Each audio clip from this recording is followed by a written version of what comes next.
Enemy taking C. We lost C.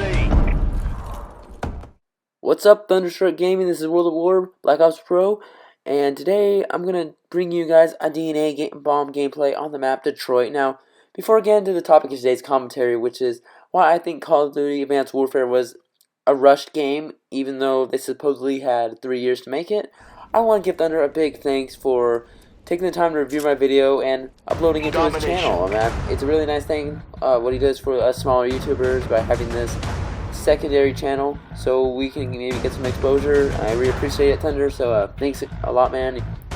Now I'm going to go into Advanced Warfare because this game honestly feels rushed any way you look at it.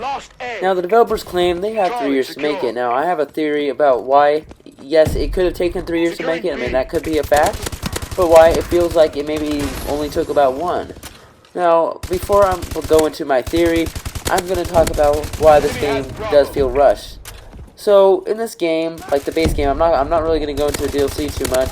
The base game, you get campaign, of course. Every Call of Duty's had that, so there's nothing too special. You get multiplayer, which the multiplayer, there's a lot of problems with it, and a lot of the problems were pretty avoidable. Now, there's a really buggy launch. There's a lot of glitches people get into. Not only that, but there's also very little weapon variety. For example, there's only 6 assault rifles, 6 SMGs, while in like Black Ops 1, there was 10 assault rifles and 9 SMGs, if I recall correctly. So, yeah, there's a little less content in multiplayer, and overall it just feels rushed. And now, especially with Exo Survival. Now, Exo Survival is supposed to be the co-op in this game, but that game was just literally just a copy and paste of Modern 3's. Just Modern 3's survival. It really is, and you know, Modern 3 did a better job of doing it. So I'm really not sure why they did that. Put that in this game. They try to hype it up. I remember, of course, they're trying to say, guys, like my conduit was saying, guys, give Exo Survival a chance. But you know, we all knew it was just copy and paste. So you may be wondering, okay, well, this game did not take 3 years to make. It doesn't look like it. Obviously didn't take 3 years to make. So what was Sledgehammer doing?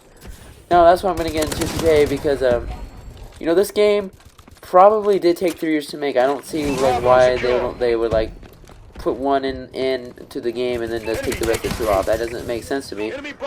So my theory revolves around like that this game was probably meant to be a normal Call of Duty. It was probably meant to be a ground-based Call of Duty, just like the other ones we've had. Like, and then Activision came along, and they decided that no, we gotta do something innovative. We gotta do something different.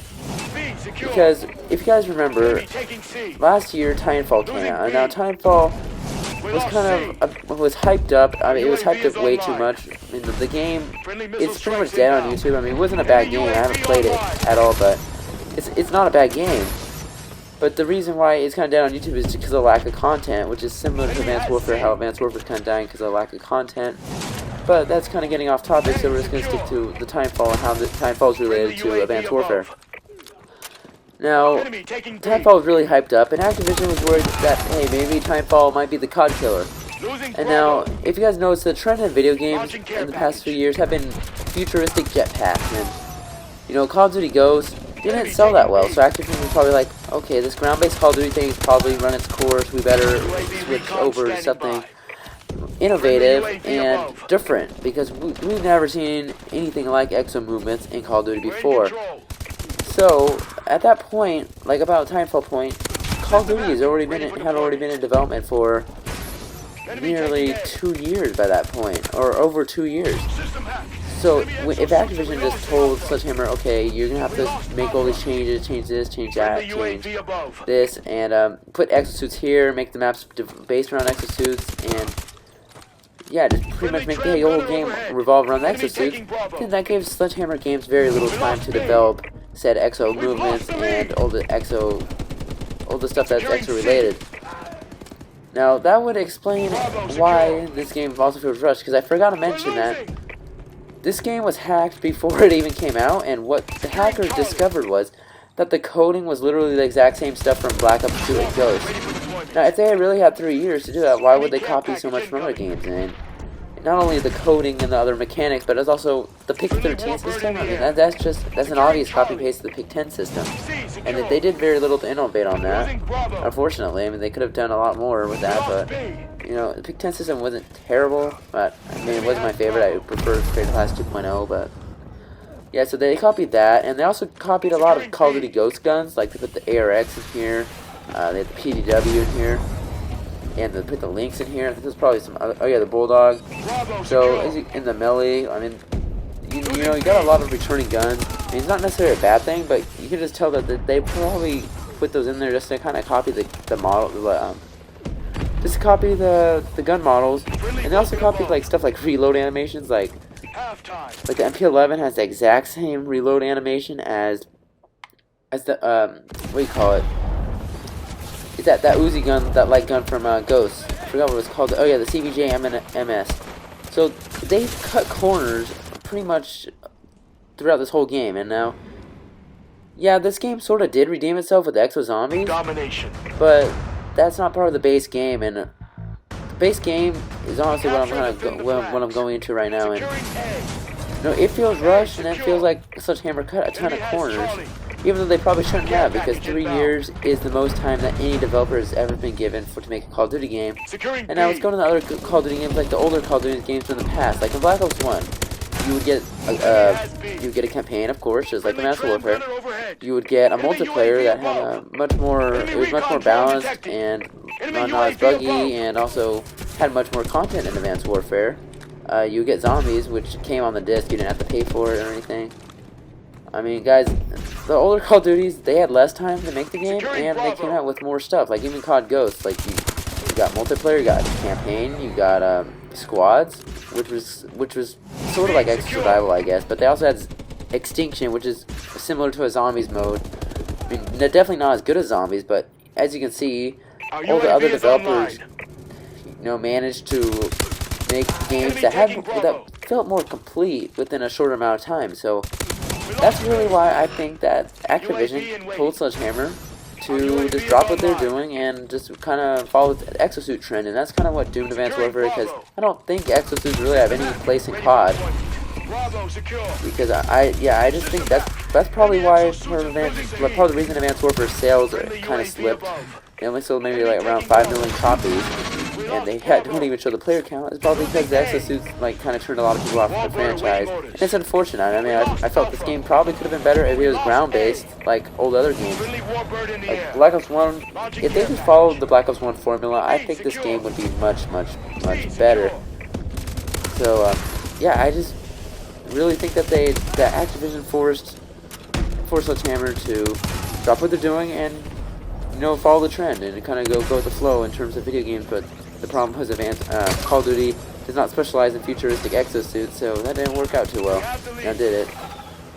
And that makes sense because Activision owns Call of Duty and developers just make it. I mean, it doesn't mean they own it. Activision essentially owns all 3 studios, so whatever Activision says is whatever the studios have to do. So it's unfortunate. I mean, I would have preferred a ground-based Call of Duty, but it's kind of evident that it really is that Activision forced them to stop what they're doing and just completely change gears and go in a totally new direction.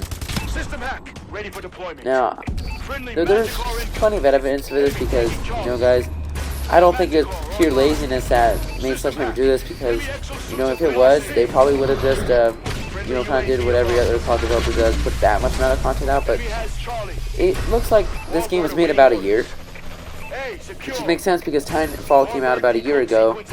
So yeah, I'm not really sure. Guys. That's my theory on it. I mean, I'm not sure what you guys think. Just let me know in the comment section, because I'm really interested to hear you guys' theories on why Advanced Warfare is rushed and feels kind of half-assed, in my opinion. Hopefully Treyarch doesn't do this next year with the exosuits or the X-movements, because I really feel that Call of Duty should just go back to the basics, go back to ground-based stuff, go back to the Black Ops 1 formula, because Black Ops 1 was the most balanced game, in my opinion, the best COD has ever been, and, you know, it kind of shows you, like, if there's still around 20 to 30,000 people playing a 4.5-year-old game, then it kind of shows you that the game did pretty well and people still enjoy playing it. And on Advanced Warfare, yeah, I don't have high hopes for this game in the future. I mean, it's probably going to be dead by spring break or the summer or something like that because, you know, this game, just because of the lack of content, I feel like it's going to die. So Activision kind of shot themselves in the foot here by forcing the developers to kind of drop what they're doing because, you know, at the end of the day, if there's not enough content, we were not going to play that long, and if we're not playing that long, this game's not going to do that well. We're not going to buy as much DLC, so, you know, Activision kind of shot themselves in the foot, which is exactly why games like Timefall, they failed because Timefall, I think there was only a few usable weapons, all the other ones were garbage. Now, Timefall wasn't a bad game, but at least that game, at least they didn't try to cut corners as much. I mean, yeah, sure, they didn't have a campaign or anything, but they just focused on the multiplayer. But Advanced Warfare, I feel like they're kind of all over the place, and they just try to throw something, quote-unquote, innovative, which I guess it is to Call of Duty. Yes, it is to Call of Duty, but not to other games. It's been in like games like Halo before, Timefall, so it's new to Call of Duty, but it's not new overall. It's not that creative. Anyway, guys, hope you enjoyed the commentary, and I hope you don't need to necessarily agree with my theory, but just let me know in the comment section what you think about it. Anyway, guys, if you did enjoy this, don't forget to check out my channel. I really appreciate it, and thanks for watching, and see you guys later.